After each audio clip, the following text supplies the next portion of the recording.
2021. Sim. Agora, sem mudar a sua pauta... Ô, Rizek.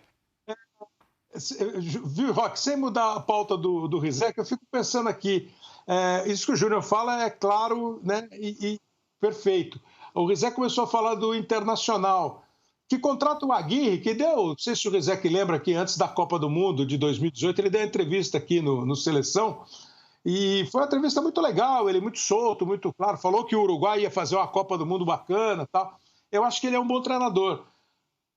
O Ramires foi uma decepção para todos nós? Ou a decepção foi o tempo que o Internacional deu a ele? Pela moral que ele chegou? Boa pergunta. E aí, Roque? Antes de responder, só falar da Chapecoense, né, que empatou com o Atlético e também empatou com o São Paulo. Então, para a Chapecoense são 2 pontos ganhos, né? E ela não pode, como o Kleber falou, desperdiçar lá dentro, né? De casa tem que ganhar os jogos daqueles que são concorrentes que lutam aí para permanecerem. Mas são 2 pontos conquistados, eu vejo, contra o Atlético e contra o São Paulo. E sobre a pergunta do Kleber, assim, eu acho que o Inter não deu tempo ao Aguirre. Claro que tem, ao Aguirre não, ao Ramires. Claro que tem a responsabilidade do treinador, tem, mas para mim a responsabilidade maior foi do Inter, porque traz um treinador que é completamente diferente daquilo que era o Abel, né, em termos de jogo, é um estrangeiro e você tem que estar do lado do treinador, né, ajudá-lo a se adaptar o mais rápido possível do país. Eu acho que o Inter não fez isso, mandou embora muito cedo um treinador que era cotado aí, né? Outros queriam e o Inter foi lá e contratou um projeto maior. Então, quer dizer, falou-se do projeto, mas não se acompanhou o treinador que esse projeto chegasse ao fim. Então, vejo aí muito mais uma questão do Inter, né? Do que o próprio Ramires. Maestro, agora das duas coisas. Eu queria também travar uma questão conceitual com vocês, ex-atletas. Eu acho que para fazer uma demissão dessa num tempo tão curto, imagino que a direção tenha avaliado também a questão junto aos jogadores mais experientes do elenco.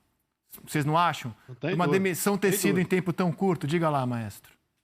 Não tem dúvida. Eu acho que é um pouco das duas coisas, né? O Ramires tem, eu acho que 37 anos somente. Quer dizer, a bagagem do Ramires não é uma bagagem muito grande que você pudesse colocar 100% as fichas em cima dele, né? Que fez um bom trabalho lá no Del Valle, lá isso aí não tem dúvida, né? Realmente fez um bom trabalho.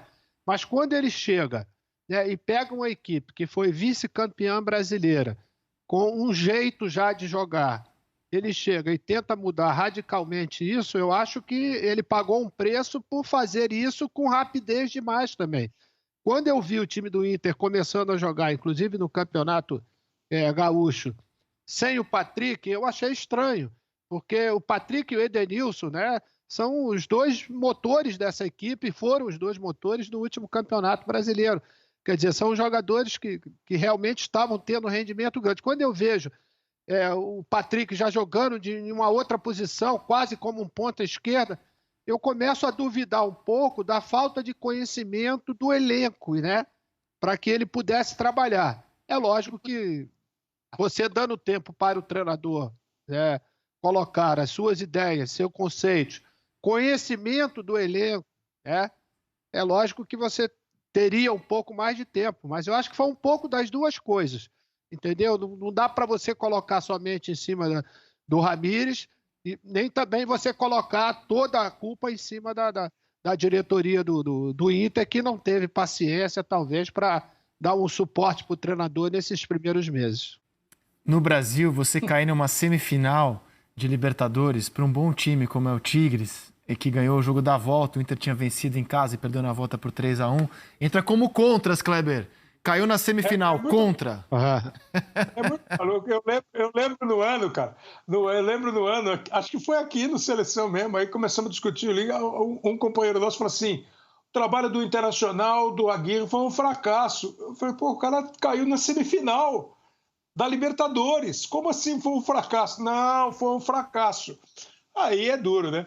E você vê como o mundo dá volta. Ele caiu naquele empate contra a Chapecoense, um pouco depois, e estreia contra a Chapecoense, não é isso? Exatamente. Se o nome dele sair no bid, estreia contra a Chape. No local onde o Internacional não tem boas lembranças, que é a Arena Condá. Lá o Internacional não vai muito bem, historicamente. Fala, mestre.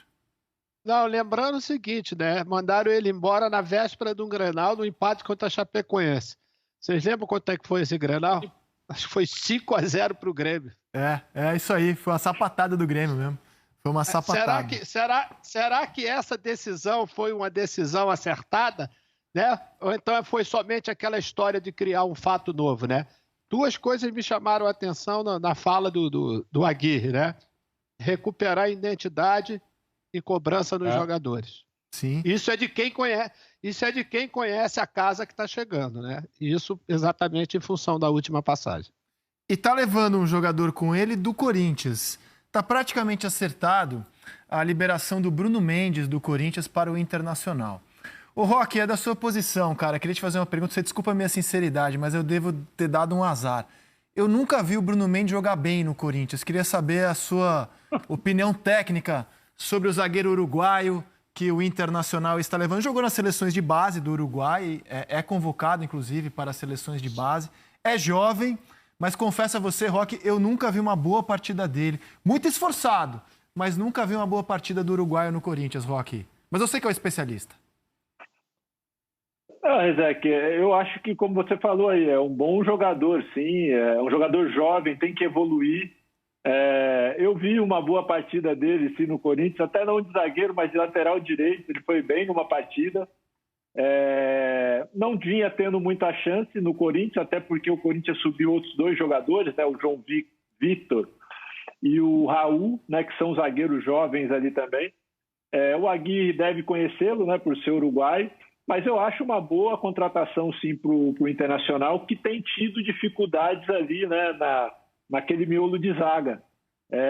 Eu acho um jogador que pode crescer ainda mais e que pode ser um bom zagueiro, sim, para o Internacional e ser um bom zagueiro também na própria carreira dele. É um jogador que tem a fase defensiva, né, vamos dizer, como zagueiro boa, é um jogador que consegue marcar bem e tem também um passe curto bom.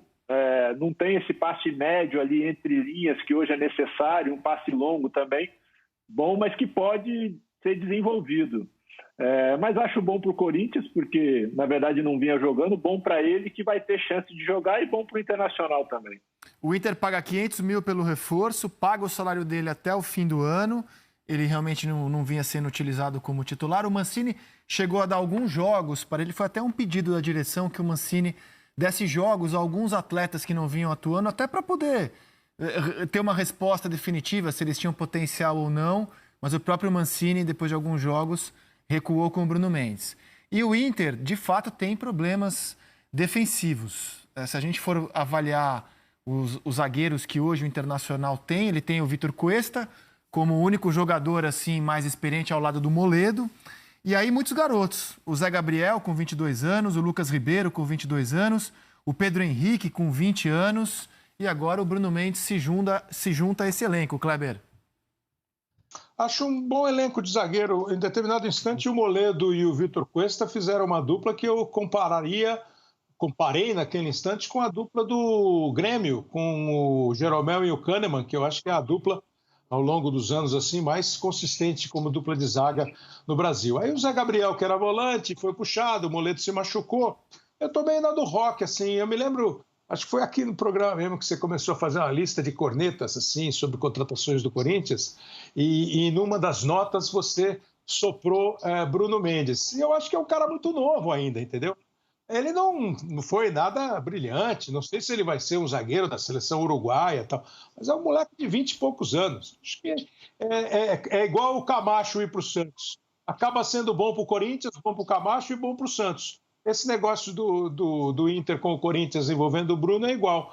Acho que o Internacional tem juventude com dois caras experientes, que são o Moledo e o Cuesta. E tem um treinador agora que tem um bom acerto defensivo. O Aguirre é um técnico, como os técnicos gostam de dizer, do equilíbrio. Acho que foi um bom negócio para os dois e tem um bom elenco defensivo, o Internacional.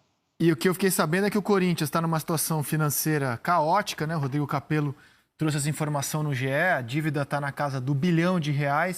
Então, para contratar alguém nesse momento, só se você aliviar a folha.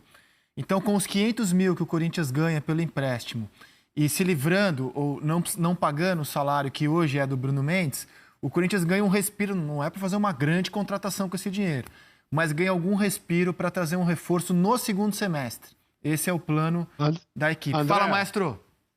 Não, eu queria dar um detalhe técnico a respeito dos zagueiros hoje, né? O Roque está aí, que foi zagueiraço mesmo, na verdadeira expressão da palavra. Antigamente a gente achava que o zagueiro tinha só que defender. Hoje o zagueiro não pode só defender. O zagueiro tem que ser aquele cara que tem que ter iniciativa saindo com a bola lá de trás. E certamente esse não é o forte do Bruno, né? O Bruno é um zagueiro estilo uruguaio mesmo, quando a gente já viu o Anchieta lá atrás e tantos outros, né, que é marcador daquele de pegar no centroavante adversário e não deixar o cara jogar. Quando você quase que obriga esse cara, né, a ter um passe um pouco mais longo, né, não somente aquele passe lateral, passe curto para a saída lá, você está exigindo, de repente, uma coisa que o cara não tem. Mas eu vi, não tantas partidas do Bruno, mas vi ele na bola aérea, ele tem um bom fundamento, né? E ele é um marcador daqueles mesmo, como o Jimenez, como o Godin, que é do estilo e do perfil dos zagueiros uruguaios. E ele vai estar com um conterrâneo seu que vai poder exatamente até mostrar, né, a forma como os zagueiros podem se comportar nos times que jogam no Sul, no Inter, né, no Grêmio, né? E então isso pode ajudar, em função da sua juventude, que ele possa crescer e terminar sendo uma boa aposta do Internacional. Mas citou Godin, Jimenez. Vamos falar agora de Copa América. Fala o zagueiro, eu interrompo aqui porque você é autoridade no tema. Não, era só para falar do Zé Gabriel do Inter, né? Que vem jogando como zagueiro. Eu acho que a contratação também do Bruno Mendes do Corinthians é porque o Zé Gabriel ele é volante, né? E vem jogando como zagueiro. Teve alguns jogos bons, outros nem tanto, mas eu acho que é um jogador que tem que voltar para a posição dele, que é meio-campista, que é volante, porque estava sendo aproveitado como zagueiro. E agora, eu acho que com a chegada do Bruno Mendes, provavelmente ele volte a atuar como volante, que eu acho que é a melhor posição para ele. Sem comparar jogador, né, Rizek? O Lugano, quando chegou no São Paulo, era o zagueiro do presidente, não ia jogar nada, lembra? Não estou comparando o Bruno Mendes com o Lugano, obviamente. E vocês acham que com aquela declaração de admiração do Roque Júnior ao Júnior no começo, ele foi jogar de lateral esquerdo, vocês acham que quem lucrou, na verdade, foi o Roberto Carlos, que ia ser banco do Roque Júnior, não? Isso só me ajudou, viu, Kleber? Porque de lateral esquerdo eu fui para lateral direito, depois eu fui para zagueiro. Então, assim, só me ajudou. Eu consegui jogar mais em várias posições porque eu comecei de lateral esquerdo. Ô, Roque, essas coincidências na carreira da gente, né, só ajudam, né? Porque eu no juvenil jogava no meio-campo e faltava lateral direito. Aí terminei indo para lateral direito, contrataram o Toninho Baiano para lateral direito, eu pulei para o lateral esquerdo e fiquei 8 anos ali até voltar à minha posição de origem como meio-campista.